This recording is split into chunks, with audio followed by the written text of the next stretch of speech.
আসসালামু আলাইকুম রহমতুল্লাহ। কে এই আবু মোহাম্মদ আল জুলানি?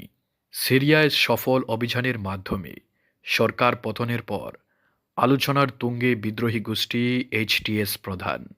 তার জীবনযাত্রা এবং অতীত কর্মকাণ্ড বর্তমানে আন্তর্জাতিক গণমাধ্যমগুলোর চর্চায়। সিরিয়ায় গৃহযুদ্ধ ১৩ বছরের।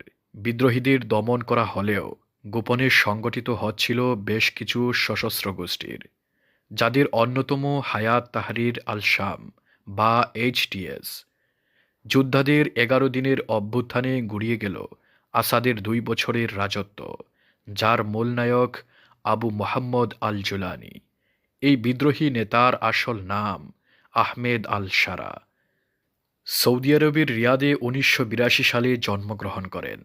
মাত্র ৭ বছর বয়সে পরিবারের সাথে পাড়ি জমান সিরিয়ায়। ইসরায়েলের দখলকৃত গোলান মালভূমি ছিল পূর্বপুরুষদের আদিনিবাস। ২০০৩ সালে জুলানি পাড়ি জমান ইরানে। সেখানে মার্কিন সেনাদের বিরুদ্ধে যুদ্ধ করতে যুক্ত হন আল কায়দায়। সে সময় আবু বকর আল বাগদাদির নেতৃত্বে সৃষ্টি হয় চরমপন্থী সংগঠন আইএস। ২০০৬ সালে যুক্তরাষ্ট্রের হাতে বন্দী হন জুলানি। ভোগ করেন ৫ বছরের কারাদণ্ড। ২০১১ সালে তিনি মুক্তি পান। সে সময় সিরিয়ায় চলছে আসাদ সরকারের পতনের আন্দোলন। বাগদাদি দেশটিতে আল কায়দার শাখা হিসাবে নুসরা ফ্রন্ট গড়ে তোলার দায়িত্ব দেন জুলানির হাতে, যা তাকে ব্যাপক পরিচিতি ও ক্ষমতা এনে দেয়। ইদলিবে তৈরি করেন শক্ত ঘাঁটি।